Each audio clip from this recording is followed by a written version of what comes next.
We're going to jump over, and it feels like we're going to go a completely different direction, but it's not actually completely different. It's just a different spin on things. I just want to give you a different way of looking at this at basic expressions. And I'm going to Sandbox 3 here. Sandbox 3 is another fun shape maker. I'm going to copy this code, and I'm going to take it over into PyCharm. Okay, so there we've got this code. Let me just walk you through it real quick. We're importing the turtle and setting things up here. I just realized that this is not, I need to fix that on Canvas, but I need to make sure I'm referring to my turtle. My turtle. That's the one that I want to do that. Oops. Get one of these. No, we're good here. Okay. So yeah, we've got my turtle. Well, first let me talk about the variables. So we've got 3 integers, a length, a sides, and an angle. These are allowing me to define 3 aspects of a shape. How long is each side? How many sides does it have? And what's the angle between the sides? So what shape is this going to be? A square, right? This is a perfect square. So it's going to draw a square. And the way I'm going to draw a square is going to introduce you to some new code.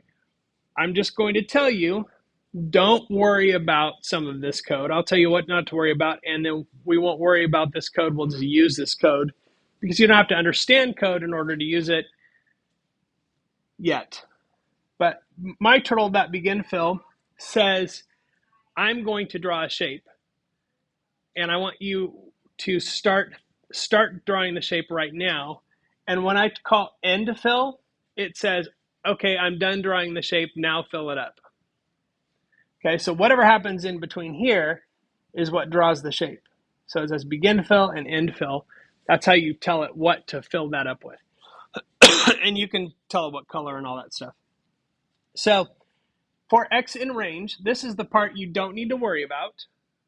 For X in range, basically it says do this number of times. Okay, so in sides, it says you're going to do these lines of code, these 2 that are indented here. You're going to do these things 4 times because 4 is how many sides is, right? So 4 times, you're going to move forward this number, and then you're going to turn right this number. You're just going to do that 4 times, and then you'll and then you move on. So this is called a loop. So it's going to do this loop 4 times, and then it's going to move on. So the impact, or what this does when I run it, as we predicted, it draws a little square and fills it in. So now I could do whatever I want here. If I wanted to draw a triangle, I would change the sides and the angle. There we go, there's that. If I want to draw a hexagon, change the sides and the angle. Now, has anybody, while you're sitting here watching me do this, have you been able to identify a pattern in the relationship between this and this? Close. You're on the right track. Let me go back to the original. 4 and 90 was the square. 3 and 120. You're dividing, and you're right there next to it. Every time I change this, the number of sides times the number of angle always equals 360.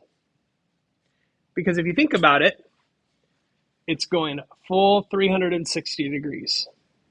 So if it goes 3 times 120, it's a triangle, and I'm always going 360 degrees.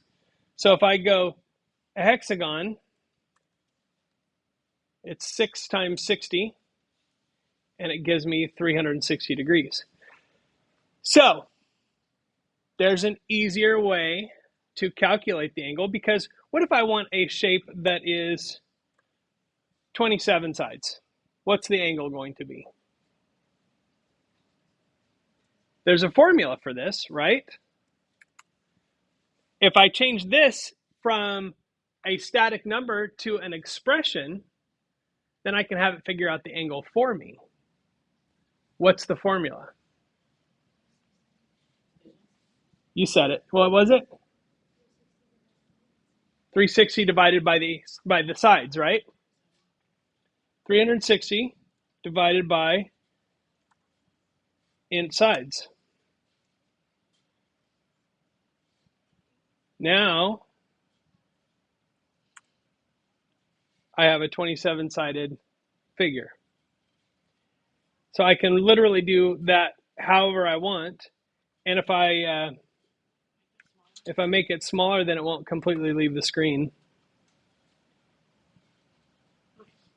Now there's probably a formula that I could use here to keep it from leaving the screen based on the number of sides, right? It might take a little bit of trial and error, but there's a relationship between these two things, right, as well.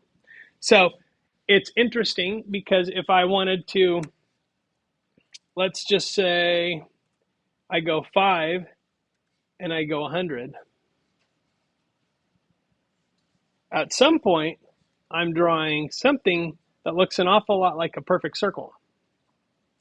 But actually, this isn't a circle. This is a 100-sided figure. So that's what I'd like you to play around with. At a minimum, I want you to implement this part and make it work.